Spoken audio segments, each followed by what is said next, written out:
Welcome to another edition of Teach the Geek interviews. My name is Neil Thompson. I am the founder of Teach the Geek. It's an online platform for science and engineering professionals. The first offering of the platform is a public speaking course called Teach the Geek to Speak. To learn more about it, you can go to teachthegeek.com. Again, that's teachthegeek.com. Today, my guest is Shinjini Das. She is the CEO and founder of the Das Media Group, encouraging her supporters called go-getters to pursue their goals. Since graduating with a degree in industrial engineering, she has taken a pretty interesting path. I'm really curious to find out more about her career choices, the motivations to start her media company, and of course, public speaking, because that's what we're all here for. Welcome to Teach the Geek interview, Shinjini. Thank you so much, Neil. I'm super excited to be here.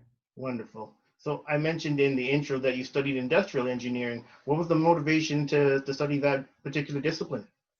Yeah, I think I still am attracted to that, Neil, because it really is this hybrid of business and engineering. It really is. How do you use engineering skills to solve business problems? And that was what we were taught in school. And actually, that's what I'm applying today. So, to all the people, who are confused or who think that, I'm not really using my degree in the media, I actually disagree because I think I'm just using my degree in processes, process improvement, process management, optimization digitally. So instead of manual processes or physical processes, all of my processes are digital. So I think that's the only difference. But, I think it's just an amazing hybrid of skills from business and engineering to a huge level of mathematics, and I'm just so honored. Number one program in the whole world, Georgia Tech Industrial Engineering, and I have a bachelor's from there, which you can see there, Neil. And yeah, so I'm super excited. I think the reasons that I chose the major are the reasons why I still like the major. So that lets me know that I made the right choice, that I made a good decision. I also had a scholarship at Georgia Tech called the President's Scholarship, which is like a top 1% academic award, full ride, tuition, and everything. So that was exciting. That was the icing on the cake. But I'll be honest, the major did play a big role of like, okay, well, what am I going to do here? And I'm very happy with what I did. Wonderful. So then you Yeah, graduate with a degree, and then you got to figure out what you're going to do in the real world. I'm right. guessing that your media company came after. So in between graduating and your media company, what kind of work did you do? Yeah, so it was about barely 2 years, Neil. It was not that long of a time at all. So I graduated at 22. I was at Deloitte Consulting and Technology Consulting for about 1.5 years max, like not even, right? And then I was at another digital marketing firm, like a digital marketing agency in Silicon Valley for about 6 months. So I was like less than 2 years, total. I will say I think entrepreneurship happened a lot faster than I believe I envisioned, which was a little bit difficult, I think, at first to come to terms with, because I was only 24 when I started my media company. And as you can see, I had no experience in the media at all, aside from, building my Twitter account a little bit, right? And I think that was maybe it. And I was discovered by publicists during that time. So a lot of things happen really fast, Neil, which is why, youth entrepreneurship is exciting, yes, but it can also be very overwhelming, especially in my situations where just life kind of happened to where it just happened a lot faster. And I'm talking a lot faster than I wanted it to be. I mean, I think I had dreams of, I want to do something on my own. I don't think the world is really made for women. I don't think tech is made for women. I don't think tech is just technology is made for women of color. So I had all these thoughts for a long time. But if you had asked me that, oh, are you going to start a media company at 24? I would have said media company, maybe, but 24, no. So I think that's kind of how it all happened. But I did take the leap because I knew that I don't have any connections in the media. I didn't have any relationships in the media, any connections. So I knew that it would literally take 3 to 4 years to even just find myself and to find the connections and people, you know what I mean? Like just that that ground level work that I needed to do because I didn't come from this super privileged, media sort of family or whatever, right? So I think God was definitely on my side because he knew what he was doing when he put me in that place at 24, because now I'm 28 and I just feel like I finally have a really solid footing, which has taken almost 4 years to build. So if I had started this at 32, I mean, you see what I'm saying? Like, it just takes a lot longer. So I'm thrilled now. At the time, I definitely thought I was really young. Forbes wrote a profile about me. It's like 24-year-old CEO. And I read that. I'm like, oh my God, this is crazy. This is like too much, too much too soon.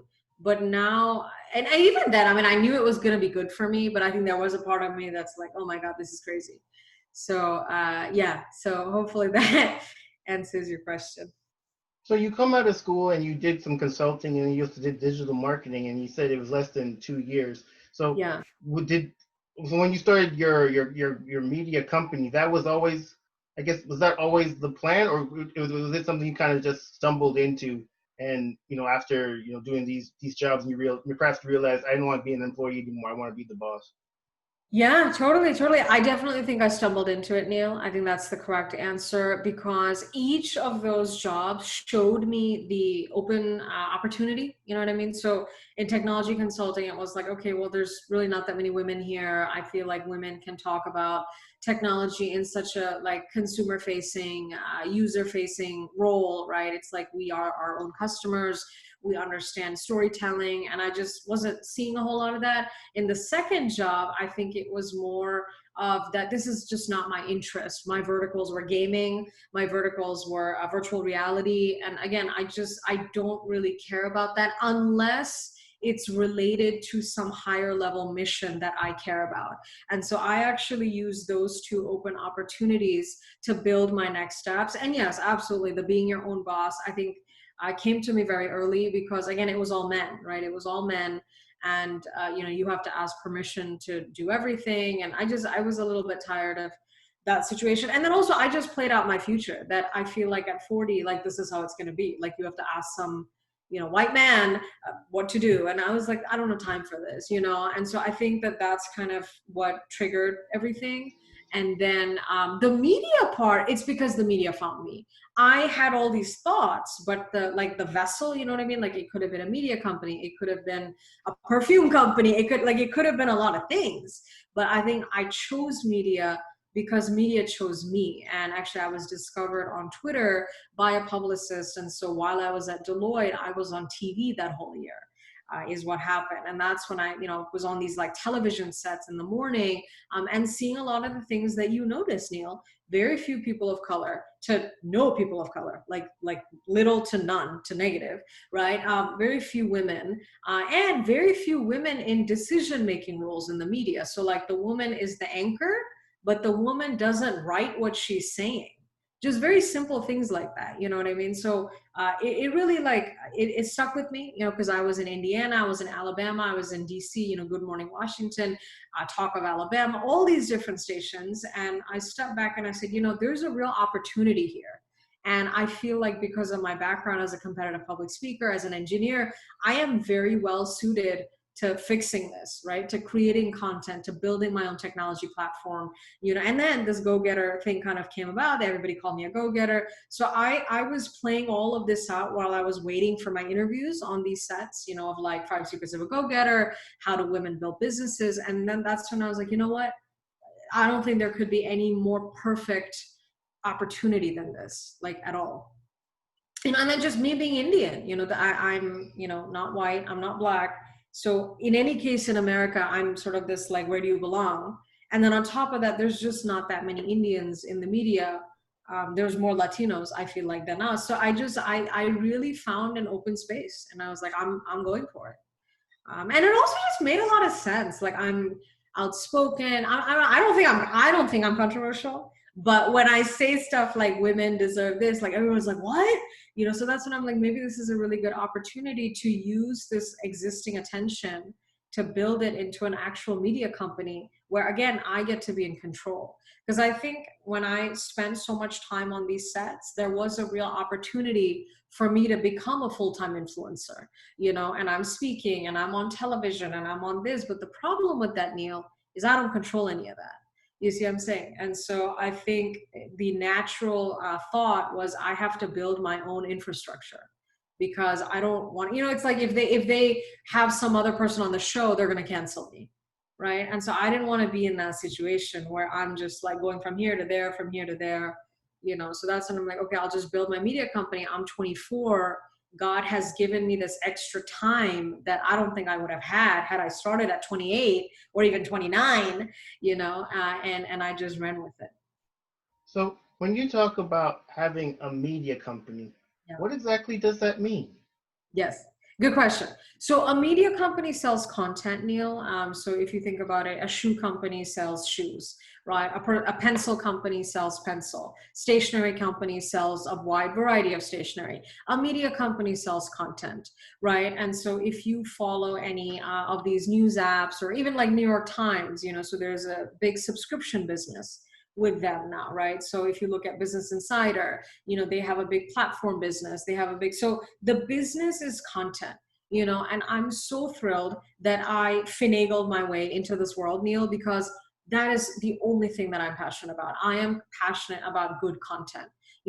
I don't see myself in the future, even if we come out with backpacks, that Das Media Group comes out with backpacks. I'm not a backpack company. I'm a messaging and content company. So I think that's what I'm most passionate about, is selling good content to the right people at the right time. And then, of course, our personal mission, which is to motivate go-getters to go get their goals. So a lot of the people who follow me, very either motivated or not, but they're struggling. They're struggling to get inspired. They're struggling because they have no inspiration. They're struggling because they don't know what to do. A lot of the problem is they don't really have an action plan.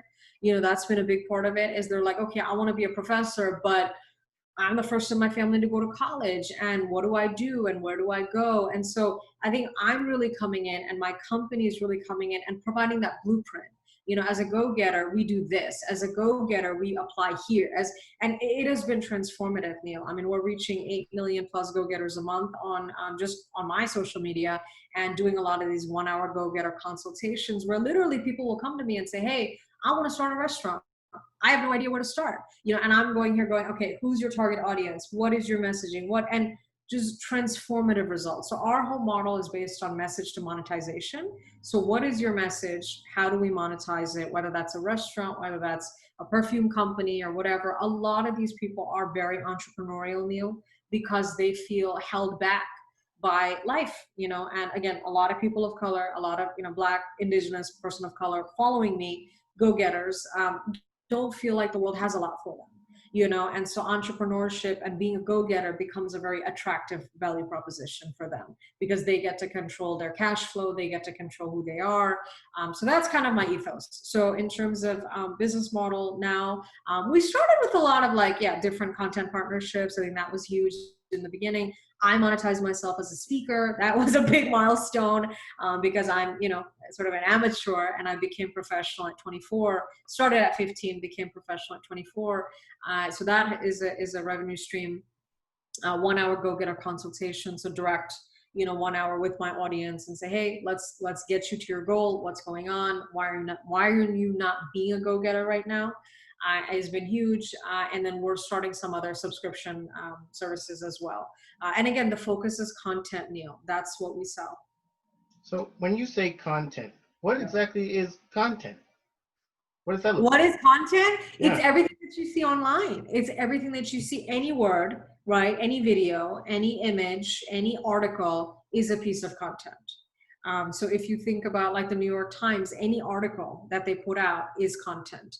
Business Insider, any article they put out is content. Any Instagram post is content. Any Instagram story is content. For me, my quotes are content.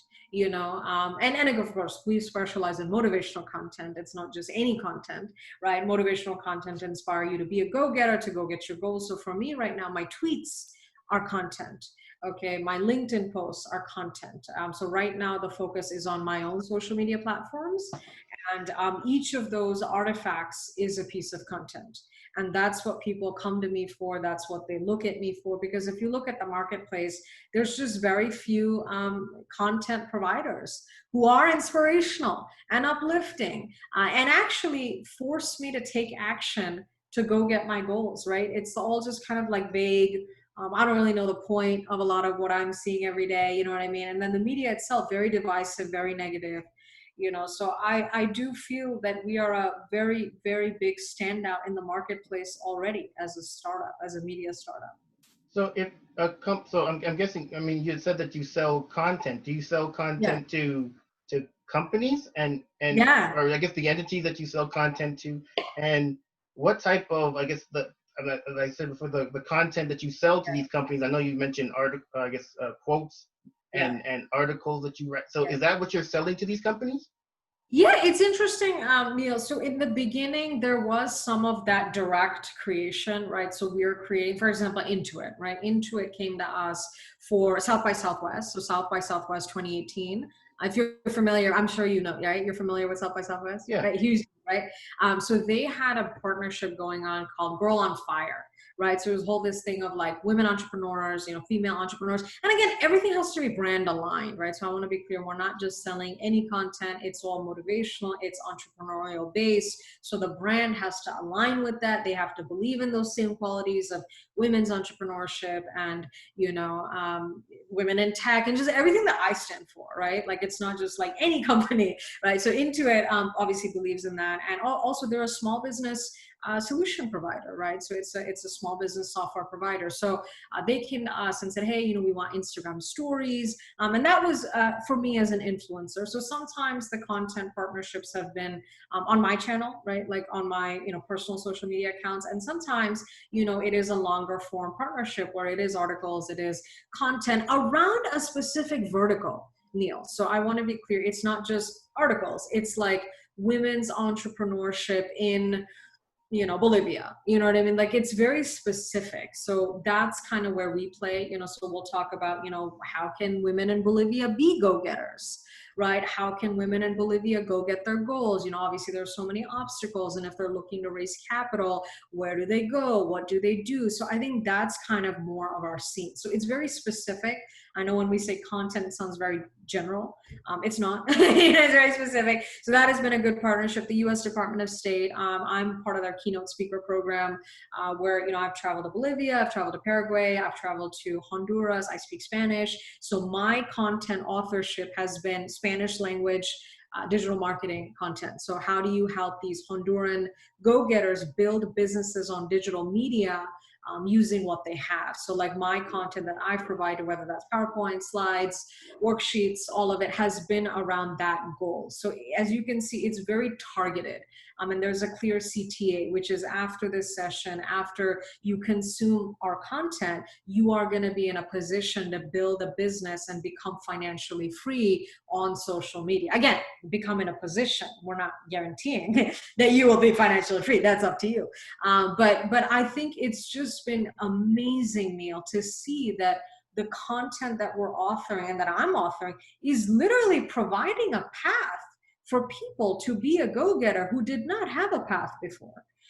So I think when you look at the ROI or like what's the point, or like that's a huge deal. And then when you quantify sort of the economic impact of like this woman becoming a lawyer in Ghana, which that's an actual story, and versus had she not, because she's looking at my content, she follows me on Instagram. Again, this is me as a sort of standalone celebrity and or influencer. That's a huge deal. So the money that she earns as a lawyer is almost credited in part to our inspiration. So there's a real financial ROI of what we're doing, and it's exciting to see. So When it comes to public speaking, what yes. topics do you enjoy speaking about? Yeah. So again, it is what our company works on. Because I've made a very concerted effort, Neil, to read, write, speak, um, live the same values. So it's actually all the same, except you're just getting me as a standalone person versus the team, right? So, a big popular topic for me is 5 secrets of a go-getter, right? So 5 secrets of a go-getter. What does a go-getter believe in? How does a go-getter live their life? And that's very much how my future proprietary content platform is going to be structured, right? So you're going to have verticals on how does a go-getter behave in their career? How does a go-getter live in their personal life, careers, relationships, love, family, so these are the verticals that I want to talk about in my future content platform, and that is based on the secrets of a go-getter. Another one which is very popular is Define American. Again, that plays into my roots as an immigrant, as a woman of color. What does it mean to be American today, basically, is what I talk about. And I've done that at schools, I've done that at universities, et cetera, et cetera. Another one which is huge is how do you build a business on digital media, right? So whether you want to say like, how does a go-getter, build a business on digital media or whatever. Again, go-getter is my audience. We're still figuring out kind of the actual name of the brand. But yes, they are my audience. And so how does a go-getter build a business on digital media? That's a huge one that I am just always tapped to do. And then other themes, I would say STEM, obviously a huge one. So this intersection of like engineering and non-traditional disciplines, that's been a big one, because I think the biggest thing, they're like, oh, you're an industrial engineer. How did you get into this? What do you do? Da, da, da. So I think that's been a huge point of interest is, oh, I can major in mechanical engineering and I could be an artist, on social media. And by the way, I'm still using my degree. I'm just using it in a different way. I think that's been a huge pull. And then for me, because I'm fluent in other languages, the language element, right? So the importance of being global, the importance of being a global go-getter, so with the US Department of State, all of my speeches are in Spanish on digital marketing, on being a go-getter, on going and getting your goals, motivation, entrepreneurship. Really, if I were to put buckets, Neil, it's motivation and business, or motivation and entrepreneurship. Digital entrepreneurship. Is there a topic that you would like to speak on but haven't yet? Yeah, I think my own personal story, I don't think I've done a complete like keynote on Shinjini. Like, who am I? Where have I come from? What have I overcome? What made me a go-getter? I've spoken obviously a lot in podcasts, in snippets, in some videos, but I don't think there has been an elongated keynote on that, and I published a memoir at 26. It's called Unapologetically Shinjini. So I'm definitely envisioning an Unapologetically Shinjini, the live version. I think that would be huge, because I think there's a lot of interest, Neil, in me as a person versus the content. I mean, people love the content. People love the content, but they're also like, okay, but like, who are you? And where did you come from? And, oh, you're Indian. And so I think there's a real opportunity to dive deep into my story, in a keynote. So, Interesting. When yeah. it comes to putting your presentations together, do you have a process for that? And if so, what is it? Yeah. Yeah. I definitely start with the message, Neil. I start with, what do I want to convey? And as I mentioned to you, Neil, I'm a competitive public speaker. So I started public speaking at 15. At 16, I was the Georgia state champion in original oratory. At 17, I was a Future Business Leaders of America top 10 national finalist in public speaking. So I do have a natural talent for this. I'm not trained. I'm not coached.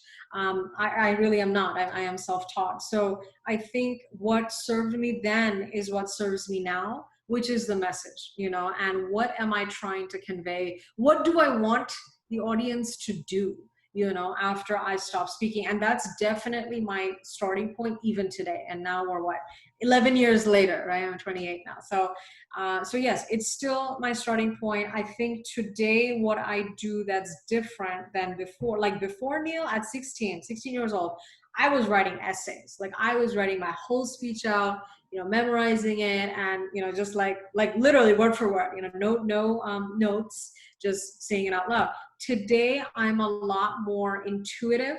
I'm a lot more in touch with my audience, so I don't have to write out the essay. What I'll probably do is either sketch either bullet points, or just do like a rough draft, so it doesn't have to be like everything. It'll just be a rough draft. What do I want them to know? Why am I here? I think that's a big one, and what do I want them to do after they listen to me? right? And then interweaving a lot of personal anecdotes, Neil. I think that's something that I, frankly, probably did not have the maturity to do at 16. I mean, I did a little bit of it, so I think one of the speeches was on like, don't stereotype. And it was with an organization. And, I use my example. So I did a little bit of it, but I think now that I'm, older, more mature, I'm definitely doing a lot more of it, so it's like for me, why do I care about being a go-getter? Why? Because I don't think I was a go-getter for a large majority of my life. Why? Because the country where I'm from, in India, girls are murdered every day for being alive. So being a go-getter becomes a very revolutionary way of living, where you make the first move, you're going and getting your goals, you're in control. So I think just using my own story and relating to that and saying, hey, by the way, I'm from India, you're from Haiti, and I have a huge African following from Africa, so they are relating to femicide, women being murdered for existing. South Africa, I mean, every day there's like a new story, right? So I relate to that, and I say that, why does it matter being a go-getter? Because we have the privilege to do so, right? And just things like that. And I think that has been a huge game changer, because before, I think it was maybe some parts sounding like a lecture, right? Or like an essay.